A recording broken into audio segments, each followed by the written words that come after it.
Так, вот, ребят, я сейчас покажу вам. Я стакан это обтянул, нагрел.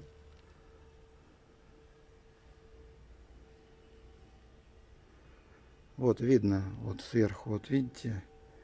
Он так обжался хорошо. Единственный минус, что вот там где-то сантиметр не доходит до конца. Но когда начинаешь феном греть, она поджимается, ее как-то все время массажировать надо. Но, в общем, до конца не получилось. Сантиметр вот не хватает. А так все плотно, все хорошо.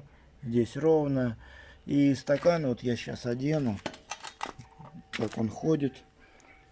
Стакан, правда, ее это, надо силиконовой смазкой обрызгать. Так, сейчас.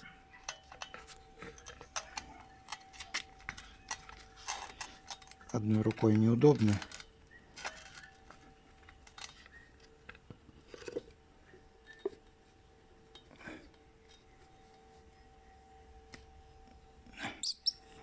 Вот он оделся. Там он ничего, но единственное, он на штоке туго. Вот, наверное, может силиконовый. Вот он хорошо тут проходит все. Вот.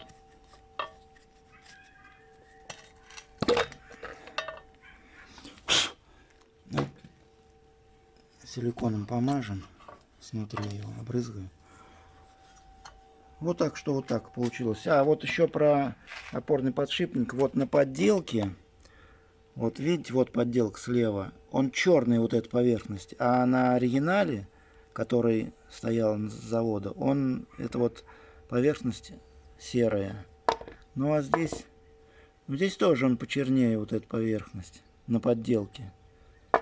Якобы на подделке. Я на 100% не уверен, конечно, но то, что шрифт другой, то, что он сухой был, но я думаю, не должно быть. И здесь вот они надписи крупнее и точечками, как вот компьютерные это. Вот как на маслах дата выпуска пишет точками, а здесь вот просто шрифт написан. Хотя буквы ровно. Ну, неужели СНР так стала выпускать, изменила шрифт, цвет металла. Ну, в общем, я ставлю их назад, а этот оставлю в запас. 30 тысяч для них ерунда. Они спереди у меня еще походят. Ну, как собирать, я не буду показывать. Это все уже давно известно. Да, и когда вот это я делал, вот так у меня она, это, я тогда показывал, как я делал эти, здесь резинку в подкрылке ставил. Вот она, дырочка. А это все закрыто.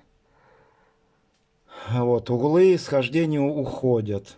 Хотя вроде бы, ну что тут отверстие, ну люфт в отверстиях, не знаю. Но я вот выставлял, и задние колеса труднее выставить, потому что относительно кузова надо, чтобы машина ровно шла, а не боком. И здесь я, ну в общем, способов очень много. Да не буду рассказывать, это очень долго, и, возможно, я, кто-то скажет, неправильно делаю, но для себя я вот так делаю, выбрал вариант длинная линейка, у меня 2-метровый уровень, вот я расстояние от порога до этого уровня на колесо. Главное, чтобы у колеса биения не было, это основное. Вот так я и ставлю. Ну вот я вчера выставил, но я не планировал еще эту стойку снимать.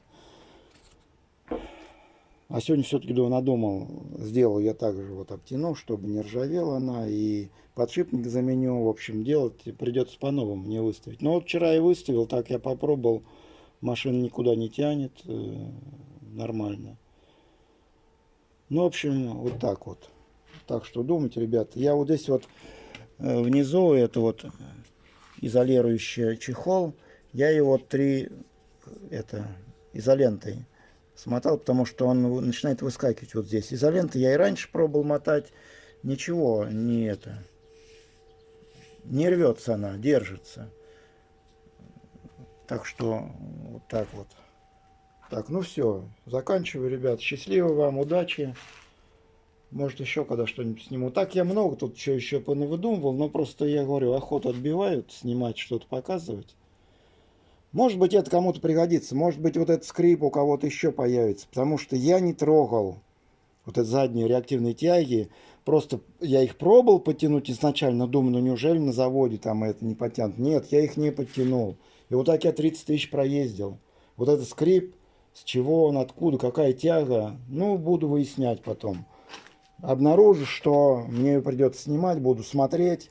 Возможно, там втулка как-то укорочена, я не знаю. Ну, потом я сниму, покажу. Счастливо вам!